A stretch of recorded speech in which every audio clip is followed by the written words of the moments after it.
do a lot of foul shit. Like behind the scenes, he would do some foul shit, like hating on, like doing things with people I done business with that he done business with. He would say shit that I was like, he said that to you? Right. I was like, yeah, it's all right. You know what I'm saying? Like, you know, and niggas don't know what they like till they see somebody with it. So they want the girls after you're done with them and shit. All right, before we get to grave, let's take a quick look back. For a while, the Diddy vs. 50 Cent controversy appeared like typical trolling. Diddy's events and business transactions are being ridiculed by 50 on Instagram, who also suggests that there might be dubious activities occurring behind the scenes. But at the moment, Diddy hardly responded. He didn't say anything. That was supplying as if he had too much money or power to even recognize 50 Shades. I'm unbothered. 50 has also been ridiculing Diddy for some time. We've been clowning for nearly a decade. In spite of everything, Diddy remained calm. This is the reason this sudden transition was so shocking. Because when a generally calm and cheerful person suddenly turns aggressive, it's not an individual incident that signifies a change. Something or someone triggered him, and it was clear that it made contact with the impacted nerve. Diddy no longer merely gives back claps. He is using threats and the assistance of lawyers in an effort to gain favor with powerful individuals. What really drove Diddy crazy, though? Why is Diddy behaving this way? And what does 50 have? Let's break it all down. Issues with Puffy, I don't like him like that. Like, I don't like things that he would do Right. and make me uncomfortable. So we're speaking on Diddy. We're speaking on Puff. Yeah. Okay. But I don't have that thing where, like, well, we ain't had no thing. I wasn't sending nothing at him, big. If it was on the street side like that, we would be actively doing things to each other. Right. And we wasn't doing that. Right? So it gets to, with Jay, definitely not that. That's definitely not. It's just being competitive. You know what I mean? So I look at it, I go, whoa. So I always go into what would I do in a situation like this? Like when that type of thing happens. Like, and I'm going, I don't know. I hope things are all right for him internally. Speaking on? I mean, at the crib. Because in the statement they mentioned his Oh, you talking about Jay? His daughter Gotcha. would, you know, being old enough to, because she about 13. Right.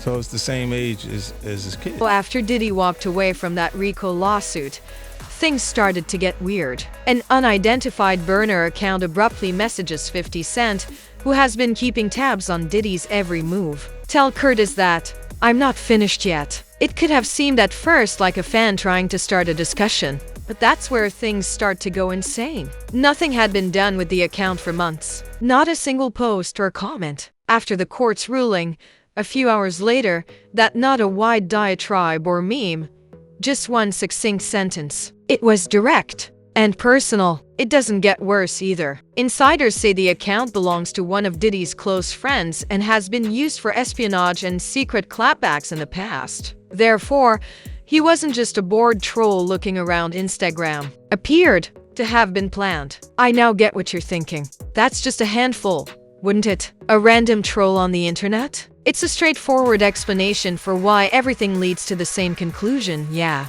It was Diddy, not the business mogul Diddy. Diddy isn't a party animal. Diddy is looking for revenge after he barely avoided serious criminal charges. You would think that after waking up, Diddy just chose to come for 50. No, they've been marinating this steak for years. The dispute didn't start last week. Ever since the year 2000, Diddy has been wearing 50 seconds. The shots have been coming in steadily. When he published that old picture of Diddy on a jet ski with his security guard, do you remember? Openly ridiculing Diddy's intentions, he captioned the photo, "You know there isn't any seat on that bike, right?" And it wasn't the only time. You can call him Puff, Diddy Fluffy, Brother Love, or whatever else you choose. But the name-calling wasn't the only thing that happened. The fact that 50 repeatedly inquired about Diddy's orientation in public on The Breakfast Club shows that there is more going on outside of those mansion walls and exclusive parties. But the trouble is,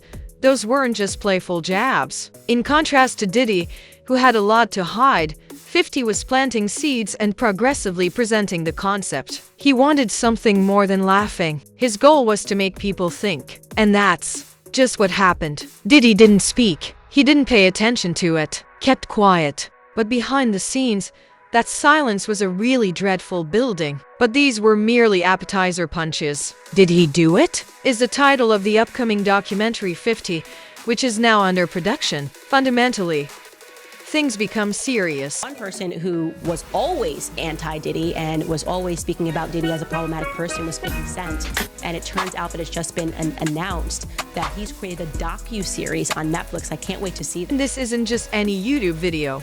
Among other previously unreleased information, 50 is providing the public with real receipts, text messages, testimony, and historical proof that wasn't even disclosed in court. Seems to be an all-encompassing investigative takedown. He admitted to Variety, it's not just focused on Cassie's case, he takes us back hundreds of years, talking about everything from the infamous freakout concerts to accusations of extortion because Diddy allegedly used intimidation and lies to keep his company untouchable. Internet rumors also don't bother Diddy, despite the fact that they can damage his reputation. Perhaps you're thinking, come on, how serious could it be? All right, consider this. According to a former staffer of Diddy's, Diddy had stated a gun is better than a back-and-forth argument. Prior to saying it, he mentioned 50 Cent. This is serious. The extent to which someone would go to preserve their position of power is being displayed. Now the picture is becoming clearer. Since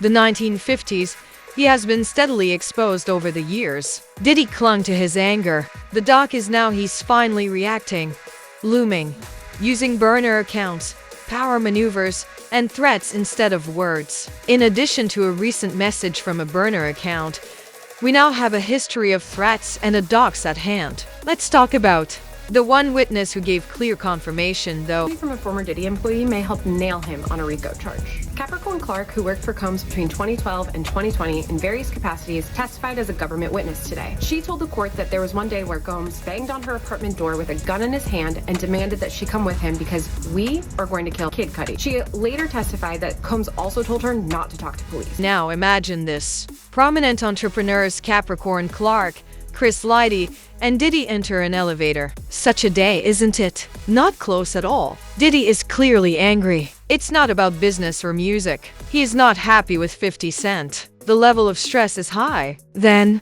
suddenly, Diddy says it. I become annoyed by the back and forth. I'm a gun enthusiast. Think for a second about that. This is not a disagreement within the studio. It isn't a tweet. It's closed here. Merely 3 people. After that, Diddy decides it's time to talk about guns. Not in a playful or hypothetical manner, but in response to 50 Cent's usual trolling. Let's all picture ourselves on that elevator. This man casually talking about guns as if it were part of his brunch routine. The silence, the tension, the cold air. However, here's the problem. Diddy's remarks did more than just shock Capricorn Clark. She said that guy was carrying a gun. It's at a greater level, and that was more than idle gossip. Throughout her evidence in court, she stated this. They swore her in. Because of this, it weighs more. This makes it more than just industry rumors. The severity of the accusation is significantly influenced by Diddy's mental health. Now we have an elevator, a loaded weapon, a loaded comment, and a real situation. And the reason for this is 50 Cent's trolling. Diddy has spent years repressing that kind of anger. If this is what went on behind closed doors, just consider all the things that missed the courtroom. And it wasn't just talk. Capricorn claims that Diddy was carrying a firearm on that particular day. Think about the other matters that 50 is aware of but did not bring up in court. Let's begin today, all right? Rico was accused of conspiracy, which was the greatest bullet Diddy had ever avoided.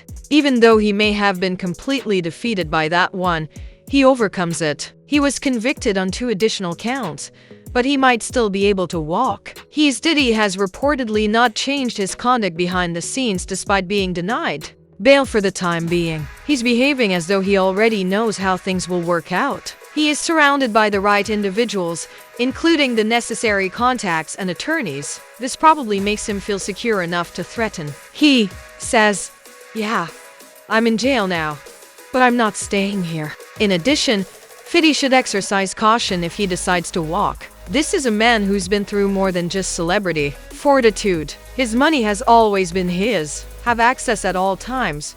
And it's probably that access that's keeping him calm right now. He does not act in a disturbed manner. He acts as if he is a man deciding what to do next. This gives it a unique feel. There are now others who protect Diddy's reputation. Diddy would defend all of his creations with force if needed. Furthermore, jokes from the 1950s are no longer the sole subject. Because of what's on that dock, everything may burn down. Be exposed. I mean, when I walk in, I definitely take pride in being the originator of the preparation of the sex. Little things that I personally like. A lot of ladies, so you have, if you don't have what they need, they're gonna leave. Right. Gotta keep them there.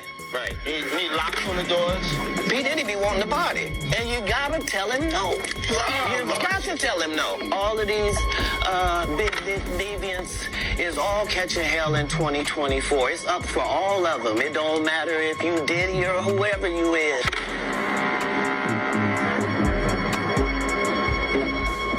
Now let's talk about this released footage. A snippet from one of Diddy's infamous house parties is included, and it is allegedly from 50 Cent's impending documentary. Furthermore, this isn't your normal red carpet situation. The people in the video are seen wandering around wearing masks and animal antlers as if they are carrying out a ceremony. The whole atmosphere seems strange, like some kind of private, eye-squinting seminar with the dim lighting and soft music. Yes, I do know that. Even famous people who have been to these gatherings. This is about more than champagne and DJs, you guys. The meetings were mysterious from the beginning. Others discard them with laughter. Others say they saw things that can never be repeated. But now that 50 is displaying this film at the pier, things are starting to make sense. Online video gaming is not all he does. No more. He possesses photographic proof. He is highlighting a subject that has been debated for many years. This video also serves as a teaser. If this is just a little example, think of what 50 more are concealing. If Diddy is acting so antagonistically before the full paper is made public, it says it all. It's probably worse, but there's more. Let's be true. 50 Cent isn't scared of Diddy. Never has it been. As if nothing had happened, he still goes to basketball games, jokes, and creates memes. But this time it feels different. Diddy no longer chuckles. According to those with knowledge of both sides, Diddy has been making threats against people.